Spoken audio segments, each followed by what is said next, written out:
Hey folks, this is Vint with Dad's Gaming Addiction, and today we're going to quickly revisit IXION. Now this is a game that I completed last year. I absolutely loved my experience with this title. I don't know why it grabbed me, but it's just its gameplay loop and its story, all of it was fabulous.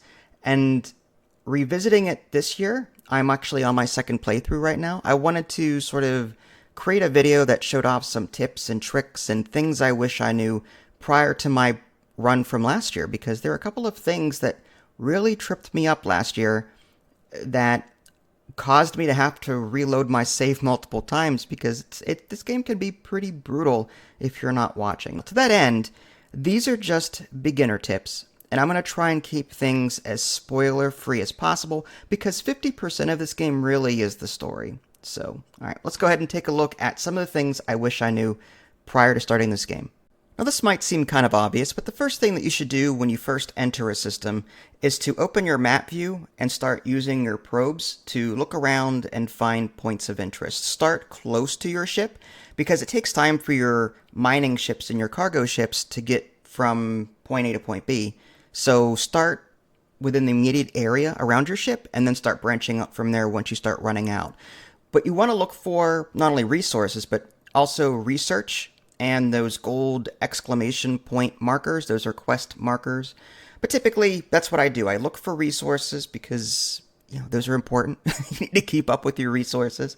And also get your science teams out there to start doing those quests and those story choose your own adventure locations, because typically they yield research, and research is going to be super important. Without it, you're going to be deadlocked, and we'll get into that in a little bit. While we're on the subject of maps, I wanted to sort of reveal that there are going to be storms that you'll be encountering throughout your playthrough. Different storms do different things, and I don't want to spoil which ones do what, because that's part of the story. But there are ways around those storms. One, you can disable the collection of resources by clicking on the actual resource deposit on the map, and then clicking on the avoided button. That will prevent your mining ships and your cargo ships from collecting resources at the location, because they're stupid. Sometimes they'll just go right through the storm and either take damage or get destroyed, whatever. And the other thing that you may want to do is find points of interests around the storm, and then that way you can send your science ship around the long way without having to go directly through the storm. Now sometimes it's unavoidable going through storms and taking damage and whatnot, but in the research tree, under the mining ship and the cargo ship specifically, there are like mini upgrade options on the very bottom of their windows, and like one's called the improvised repair protocol. Research that will mitigate some of the damage that you'll take going through storms and the like. I recommend getting that as soon as possible, because it is expensive to replace both cargo ships and, well, any ship for that matter. So the less they take damage and the less they get destroyed through various events, the better.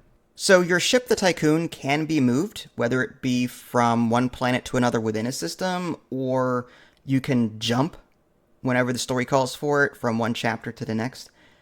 Whenever you do that, you have to sort of take all of your power and put it into your, I think it's called the Vol engine. Well, anyway, that's going to drain the battery across all of your active sectors. And you have to have batteries in each sector in order to mitigate that. Because if a sector is going to be shut down, then you're going to lose trust very quickly. You're not going to have medical, food, anything available to you until the ship is done doing what it's doing. So this tip is more centered around making sure that you've got batteries and enough of them in every sector so that you can move around freely without having to worry too much about trust. On the very bottom left-hand corner of the screen, there's a conditions display. If that says overwork, then that means you don't have enough people available to run all of the jobs that you have active right now. You can shut down buildings if you want to mitigate that, or you can bring in more people from various sectors to help you out, but keep that in mind. This overwork is bad. That will increase the amount of accidents or injured that might occur in a sector if it's left this way for too long. So when it comes to the research tree, this is going to sound anti-Vince, because I am totally not this way. I like to spend research as soon as I get it. I recommend banking and reserving some research points because there are going to be certain points in the story or certain points in your current part of the game that may require a particular technology.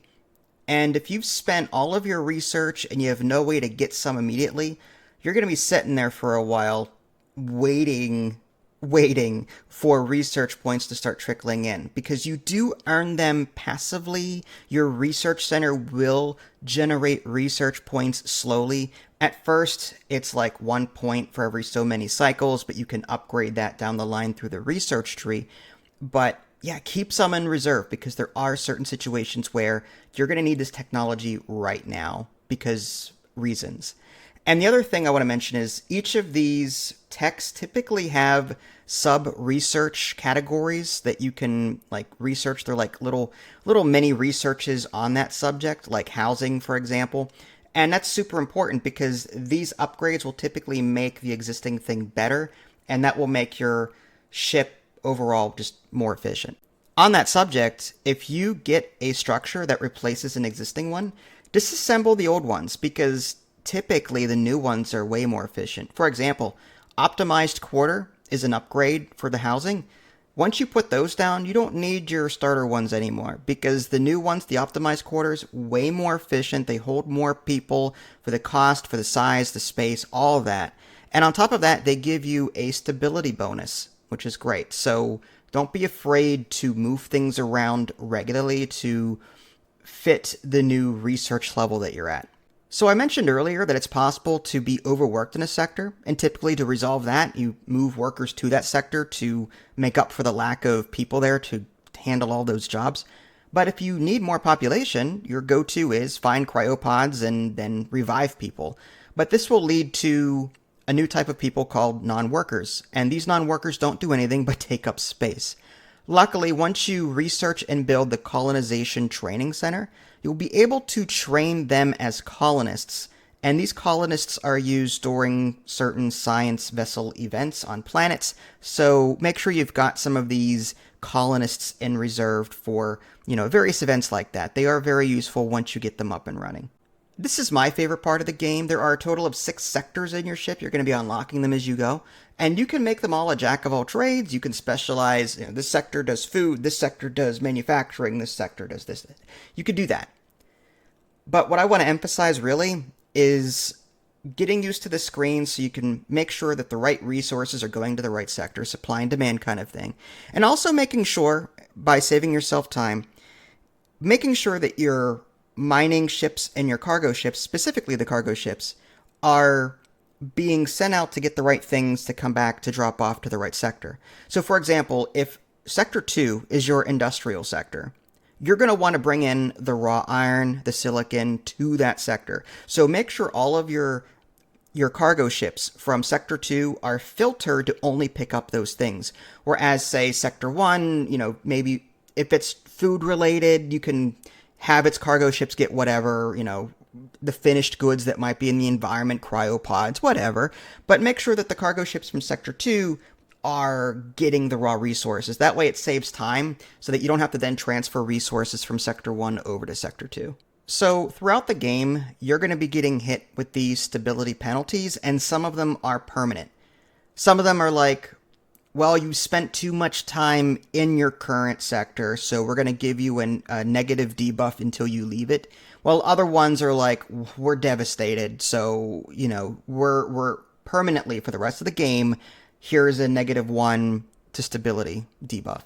So you're going to be hit with that regularly. So you're going to have to go through the research tree and unlock alternatives to keep your people happy. One of which is, for example, the Alternative Life Center.